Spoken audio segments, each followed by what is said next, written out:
जय मसीह की। स्वागत है आपका मरकुस रचित सुसमाचार के 9वें अध्याय में। आज हम इस अध्याय के 1 से 8 आयातों को देखने वाले हैं।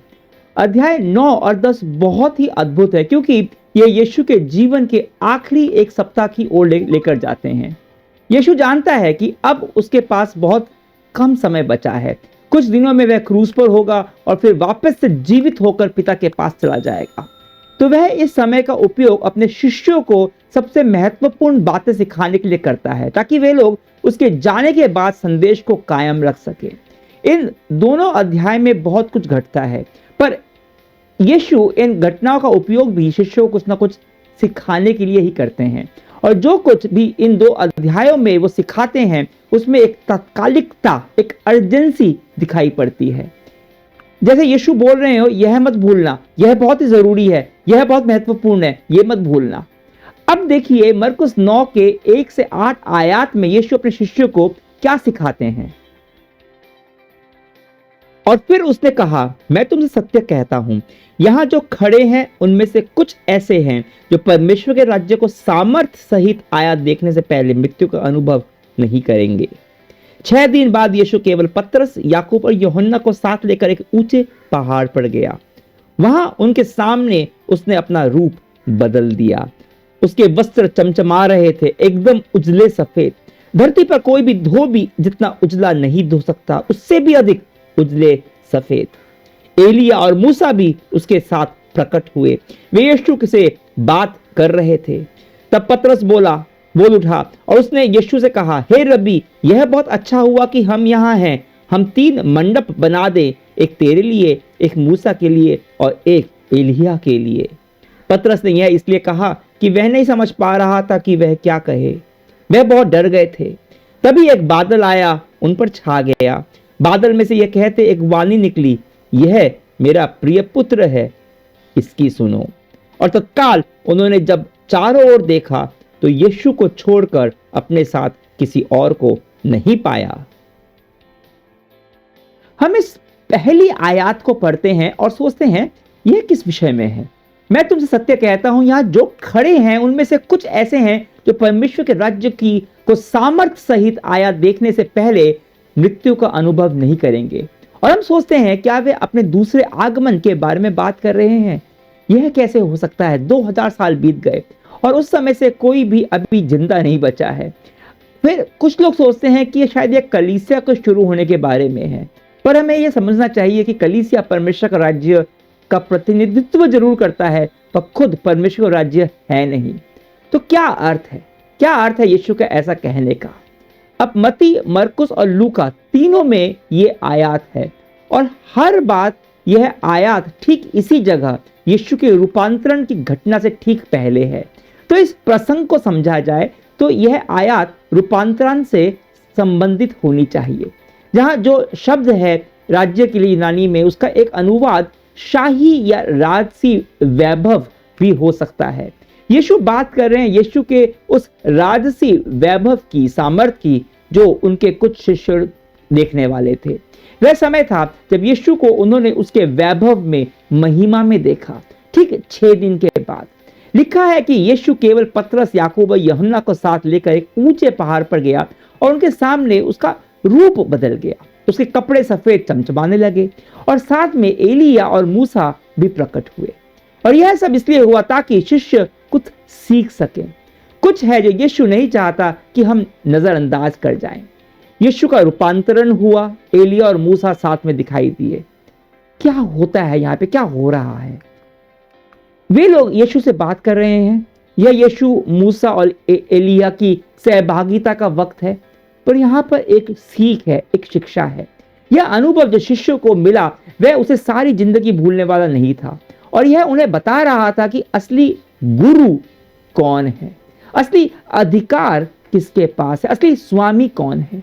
अब यहाँ ध्यान देना योग्य यह है कि यहाँ यीशु केवल 3 शिष्यों को लेकर गए, 12 में से 3।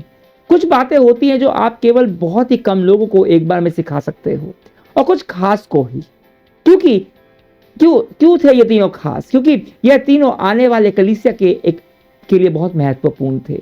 याकूब सबसे पहले शहीद होने वाला प्रेरित बना था।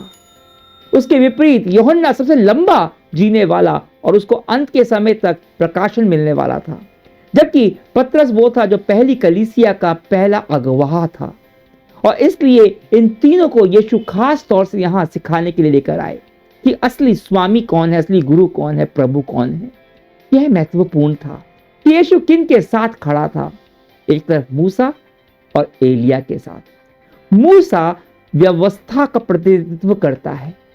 व्यवस्था मूसा के द्वारा दी गई। परमेश्वर शिष्यों को यह बता रहे हैं कि यीशु मेरा पुत्र है। मूसा और व्यवस्था से अधिक महत्वपूर्ण है। उसकी सुनो।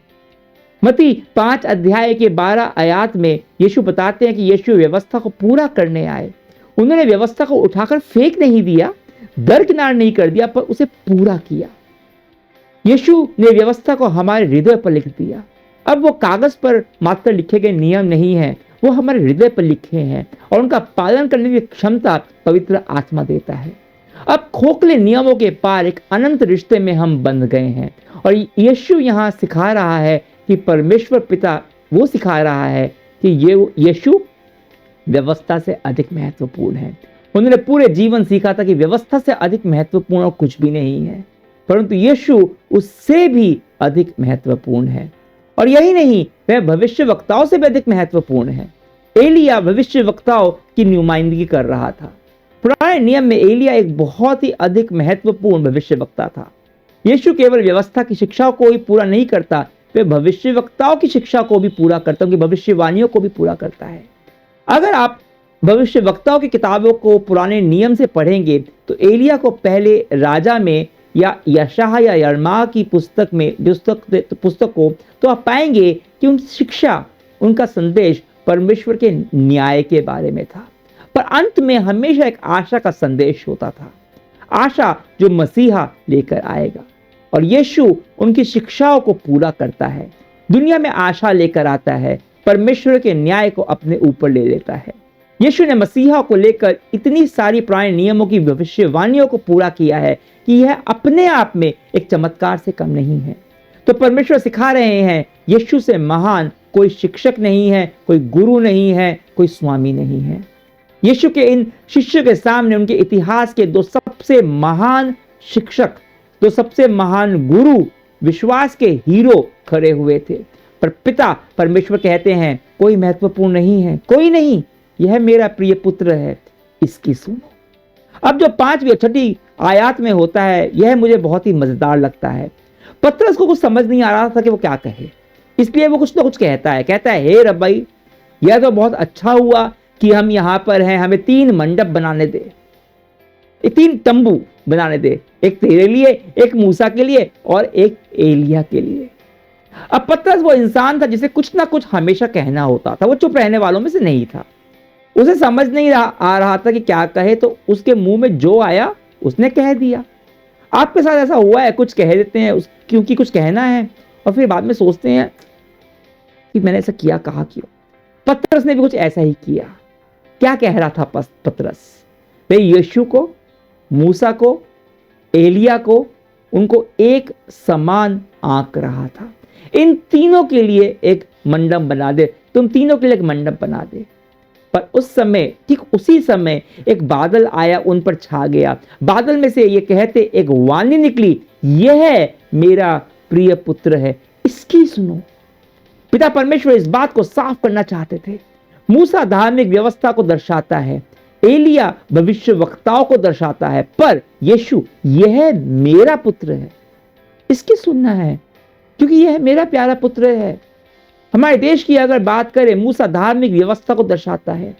जितने भी धर्म हैं हमारे देश में सबको दर्शाता है। और एलिया वो तमाम ऋषि, मुनि, वेद, पुराण जिनका हम बहुत सम्मान करते हैं उनको दर्शाता है। पर यीशु उन सबसे महान है।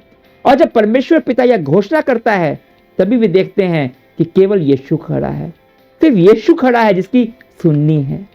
परमेश्वर चाहते हैं हम पुराने नियमों से भी सीखें, वो भी परमेश्वर का वचन है, पर ध्यान हमेशा हमारा यीशु पर रहे।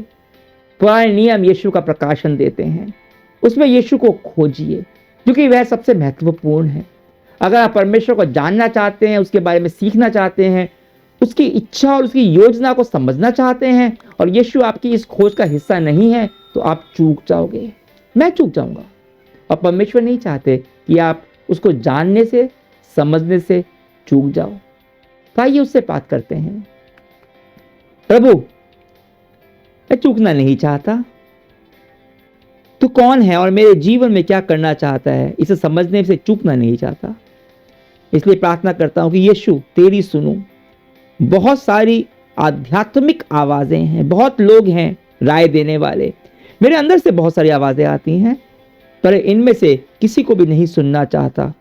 मैं यीशु केवल तेरे को सुनना चाहता हूं, क्योंकि तू मेरा गुरु है, तू मेरा शिक्षक है, तू मेरा स्वामी है, मेरा प्रभु है।